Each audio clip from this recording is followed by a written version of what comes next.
क्या मृत्यु वास्तव में एक आकस्मिक घटना है या यह एक पूर्व नियोजित यात्रा है जिसकी सूचना प्रकृति हमें महीनों पहले ही देने लगती है? क्या आप जानते हैं कि प्राण छूटने से ठीक पहले हमारी अपनी ही परछाई और हमारा अपना ही शरीर हमें कौन से गुप्त संकेत देने लगता है? आज हम उन प्राचीन रहस्यों से पर्दा उठाएंगे जो बताते हैं कि महाप्रयाण से पहले आखिर क्या देखता और महसूस करता है एक जीव। लेकिन इससे पहले वीडियो को लाइक करें, चैनल को सब्सक्राइब करें और कमेंट में जरूर लिखें हरि ओम। मृत्यु एकाएक नहीं आती। जैसे सूर्यास्त से पूर्व आकाश में लालिमा छा जाती है और परछाइयां लंबी होने लगती हैं, ठीक वैसे ही जीवात्मा के शरीर त्यागने से पूर्व काल मृत्यु का समय शरीर और मन पर अपने हस्ताक्षर छोड़ने लगता है।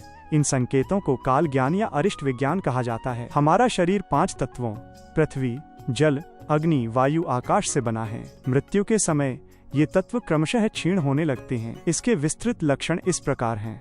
पृथ्वी तत्व की हानि। जब शरीर में पृथ्वी तत्व क्षीण होने लगता है तो व्यक्ति को अपना ही शरीर अत्यंत भारी लगने लगता है। उसे ऐसा प्रतीत होता है मानो उसके पैरों में सैकड़ों मन का भार बांध दिया गया हो। उसकी त्वचा की चमक, कांति समाप्त होकर पीली या काली पड़ने लगती है। शरीर से एक अजीब प्रकार की दुर्गंध, शव जैसी गंध आने लगती है जिसे कोई इत्र या सुगंध भी नहीं छिपा सकती। जल तत्व की हानि।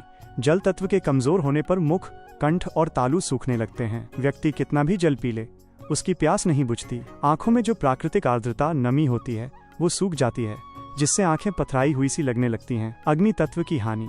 अग्नि जीवन की ऊष्मा है। मृत्यु निकट आने पर शरीर का तापमान गिरने लगता है। पेट की जठराग्नि मंद पड़ जाती है जिससे भोजन पचना बंद हो जाता है। व्यक्ति को भीषण ठंड में भी गर्मी और भीषण गर्मी में भी ठंडक का आभास हो सकता है। वायु तत्व की हानि। प्राण वायु के असंतुलित होने पर श्वास की गति बदल जाती है। कभी श्वास बहुत तेज चलती है तो कभी रुक रुक कर। नाभि के पास रहने वाली समान वायु का संतुलन बिगड़ जाता है। आकाश तत्व की हानि। अंत में आकाश तत्व विलीन होता है जिससे व्यक्ति का शब्द से संबंध टूट जाता है। उसे पास बैठे व्यक्ति की आवाज सुनाई नहीं देती, लेकिन उसे ब्रह्मांडीय ध्वनियां या भयानक शोर सुनाई देने लगता है। समयानुसार मिलने वाले विशिष्ट संकेत। काल निर्णय। शिव पुराण में समय की अवधि के अनुसार मृत्यु के संकेतों का वर्गीकरण किया गया है। 1 वर्ष पूर्व के संकेत। वाणी का अवरोध। यदि किसी व्यक्ति के मुख से अचानक शब्द निकलना बंद हो जाएं, वो कहना कुछ और चाहे और मुख से निकले कुछ और, अथवा बिना कारण वाणी लड़खड़ाने लगे। स्वाद का नाश।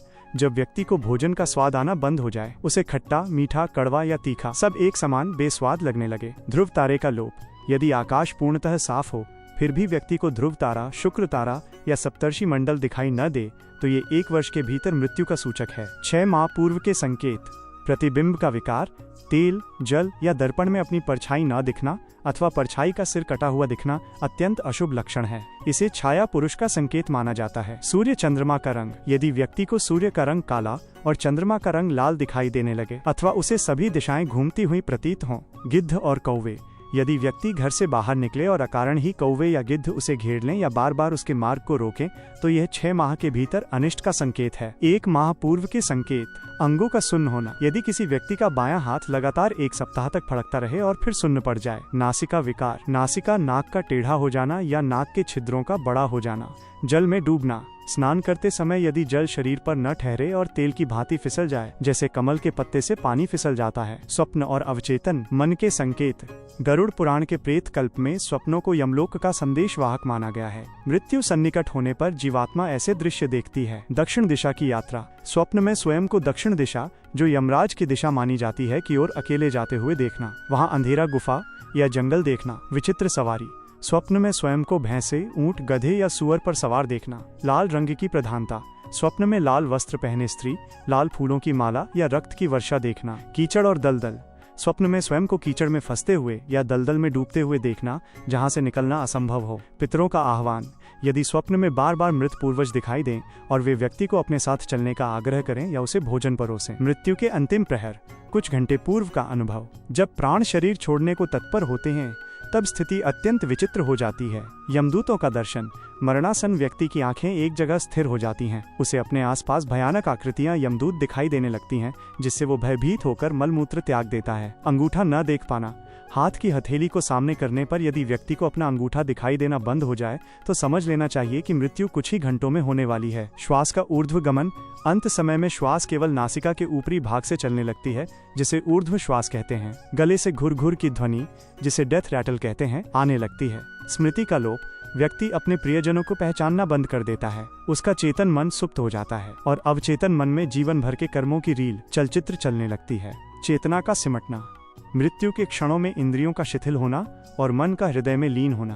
पंच प्राणों का विलोप, प्राण, अपान, समान, व्यान और उदान, वायु का असंतुलन और उनका कार्य बंद होना। मर्म छेदन की पीड़ा, गरुड़ पुराण के अनुसार बिच्छू के दंश जैसी पीड़ा और मर्म स्थानों का टूटना। उदान वायु की भूमिका, वो वायु जो आत्मा को शरीर से धकेलकर बाहर निकालती है। यमदूतों का आगमन, पापी और पुण्य आत्माओं को यमदूत किस रूप में दिखाई देते हैं। नवद्वार विवरण, शरीर के 9 द्वार, आँख, कान, नाक, मुख आदि और कर्मानुसार प्राण निकलने के विशिष्ट मार्ग। ब्रह्मरंध्र और योगियों की मृत्यु, कपाल भेदन करके प्राण त्यागने की विशिष्ट प्रक्रिया। पापियों की दुर्दशा, गुदा मार्ग, अपान द्वार से प्राण निकलने का कष्ट। अंगुष्ठ मात्र जीव, स्थूल शरीर से निकलने के बाद लिंग शरीर, अंगूठे के आकार का निर्माण। पाश बंधन और यात्रा का आरंभ, यमदूतों द्वारा आत्मा को बांधना। मृत्यु, जिसे वेदों में महाप्रयाण कहा गया है, केवल श्वासों का रुकना नहीं है, यह एक अत्यंत जटिल आध्यात्मिक और भौतिक प्रक्रिया है। जब जीवात्मा, सोल, इस नश्वर देह को त्यागती है तो शरीर के भीतर एक महासंग्राम छिड़ता है। गरुड़ पुराण के प्रेत कल्प में भगवान विष्णु ने गरुड़ जी को इस प्रक्रिया का जो वर्णन सुनाया है वो अत्यंत गूढ़ है। इंद्रियों का प्रत्याहार, चेतना का सिमटना, मृत्यु प्रक्रिया का आरंभ इंद्रियों के लय से होता है। सर्वप्रथम व्यक्ति की बाह्य चेतना, कॉन्शियसनेस भीतर की ओर सिमटने लगती है। वाणी का लय, सबसे पहले वाणी मन में लीन होती है। मरणासन्न व्यक्ति बोलना चाहता है, उसके होंठ हिलते हैं किंतु शब्द कंठ से बाहर नहीं आ पाते। दृष्टि का क्षय, इसके पश्चात चक्षु इंद्री आंखें अपनी शक्ति खो देती हैं। व्यक्ति को अपने सामने खड़े परिजन धुंधले दिखाई देने लगते हैं और धीरे धीरे अंधकार छाने लगता है। उसे केवल वही दिखाई देता है जो उसके आंतरिक जगत में चल रहा होता है। मन का प्राण में लय, अंततः मन अपनी समस्त वृत्तियों के साथ मुख्य प्राण में विलीन हो जाता है। इस अवस्था में व्यक्ति को बाहरी जगत का भान नहीं रहता, वो पूर्णतः अपने अंतर्मन और संचित कर्मों के चलचित्र फ्लैशबैक में खो जाता है। मर्म भेद और कफ का प्रकोप, गरुड़ पुराण के अनुसार मृत्यु के समय शरीर के भीतर भयानक पीड़ा होती है। यह पीड़ा सामान्य मृत्यु या पापियों के लिए कही गई है, योगियों के लिए नहीं। मर्म छेदन, शरीर में 107 मर्म स्थान वाइटल पॉइंट्स होते हैं जहां प्राण ऊर्जा का केंद्र होता है। मृत्यु के समय उदान वायु इन मर्म स्थानों को झकझोरती है और वहां से प्राणों को उखाड़ती है। शास्त्रों में कहा गया है कि पाप कर्मों में लिप्त व्यक्ति को मृत्यु के समय 40,000 बिच्छुओं के एक साथ डंक मारने जैसी असहनीय पीड़ा होती है। कंठ अवरोध, आयुर्वेद के मतानुसार अंत समय में कफ दोष कुपित होकर कंठ गले में जमा हो जाता है, जिससे प्राण वायु का मार्ग अवरुद्ध होने लगता है। इसी कारण मरते समय व्यक्ति के गले से घुर घुर की ध्वनि, डेथ रैटल सुनाई देती है। हमारे शरीर में 5 मुख्य प्राण होते हैं, प्राण, अपान, समान, व्यान और उदान। मृत्यु की प्रक्रिया में उदान वायु सबसे महत्वपूर्ण भूमिका निभाती है। सामान्य अवस्था में उदान वायु गले में स्थित होती है। मृत्यु के समय यह वायु पैरों के तलवों से सक्रिय होती है। ये शरीर के निचले हिस्से से चेतना और ऊर्जा को समेटती हुई ऊपर की ओर धकेलती है। जैसे जैसे उदान वायु ऊपर चढ़ती है, शरीर का वो हिस्सा ठंडा और निर्जीव होता जाता है। पहले पैर ठंडे पड़ते हैं, फिर घुटने, फिर जंघा और अंत में नाभि। जब यह ऊर्जा हृदय तक पहुंचती है तो संपूर्ण शरीर सुन्न हो चुका होता है, केवल हृदय में धड़कन शेष रहती है। यमदूतों का दर्शन और त्रास, जब प्राण कंठ तक आ जाते हैं तब जीवात्मा को दिव्य दृष्टि प्राप्त होती है। इस समय उसे यमराज के दूत दिखाई देते हैं। पापियों का अनुभव, दुराचारी व्यक्ति को यमदूत अत्यंत भयानक, काले वर्ण वाले, विकृत मुख वाले और हाथों में पाश, फंदा व दंड लिए हुए दिखाई देते हैं। उन्हें देखकर जीवात्मा भय से कंपित हो उठती है और शरीर के भीतर ही छिपने का प्रयास करती है।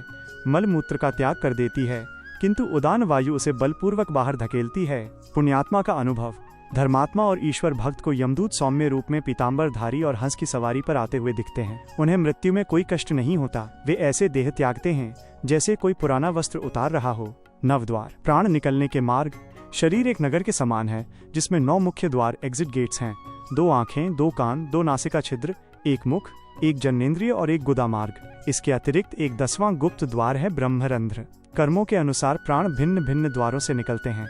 गुदा मार्ग, अपना द्वार, अत्यधिक पापी, लोभी और विषयी व्यक्तियों के प्राण गुदा मार्ग से अधोवायु के साथ निकलते हैं। ये नरक गमन का सूचक है। मुख द्वार, जिनका जीवन केवल भोजन और सांसारिक बातों में बीता हो, उनके प्राण मुख से निकलते हैं। ऐसे समय में मुख खुला का खुला रह जाता है। नासिका, नाक, शुभ कर्म करने वाले सामान्य गृहस्थों के प्राण नाक के छिद्रों से निकलते हैं। नेत्र, आंखें, जिन्होंने जीवन में दृश्य जगत में ही आसक्ति रखी, उनके प्राण आंखों से निकलते हैं। ब्रह्मरंध्र, दशम द्वार, यह सिर के सबसे ऊपरी भाग तालू में होता है। केवल महान योगी, तपस्वी और ज्ञानियों के प्राण इस द्वार को फोड़कर निकलते हैं।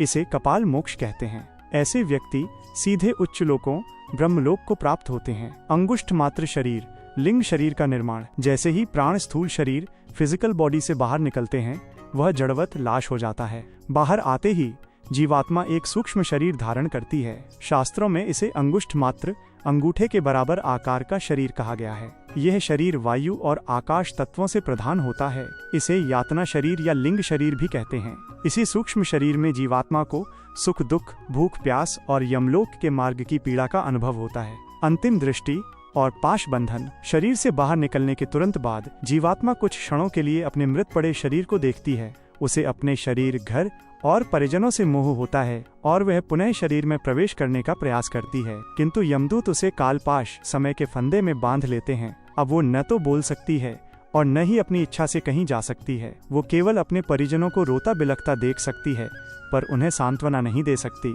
अगर आपको ये जानकारी अच्छी लगी हो तो वीडियो को लाइक करें, चैनल को सब्सक्राइब करें और कमेंट में जरूर लिखें हरि ओम। मिलते हैं अगले वीडियो में।